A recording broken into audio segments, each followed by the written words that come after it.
Avec ce projet Main One, on peut annoncer aux clients de Sonatel une excellente nouvelle.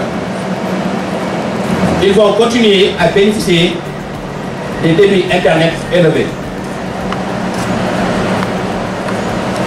Le navire Pierre de Fermat va aussi poser un autre jalon important,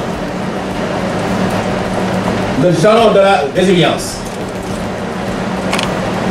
En effet, le projet Main One permet au Sénégal de disposer de 3 sorties différentes vers l'international. Concrètement, cela veut dire que même en cas de coupure simultanée de 2 câbles, un événement extrêmement rare qui peut arriver, Sonatel sera en mesure d'assurer la continuité du service.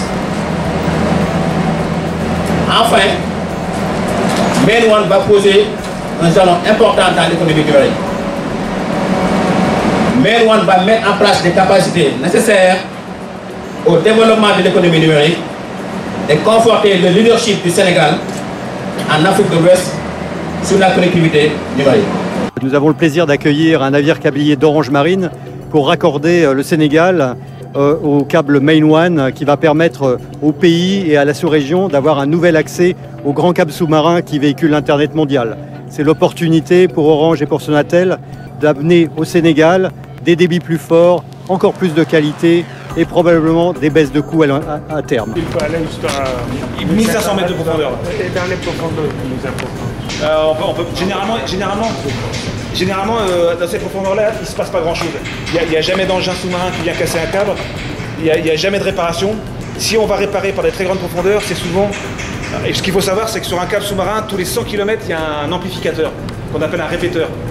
C'est un engin optique qui est alimenté, parce que dans le câble, il y a de l'alimentation, et tous les 100 km, il y a un gros répéteur qui régénère le signal. Ça peut tomber en panne. Ça, c'est un engin qui c'est bourré d'électronique, ça peut tomber en panne, et on dit, bah, celui-là, il faut le changer. Donc on y va, on le change, mais on n'en voit jamais, il n'y a pas besoin. Au-delà de 1500 mètres de profondeur, il n'y a pas de danger. Il n'y a pas d'encre, il n'y a pas de chalutier, il n'y a pas de... Vous avez besoin de voir un peu le fond marin. Alors, oui, les études ont été faites avant pour voir avec d'autres appareils. Voilà, avec d'autres appareils, avec un sondeur. C'est un sondeur très précis qui fait une étude précise du fond, du relief, pour savoir comment on va poser notre câble derrière.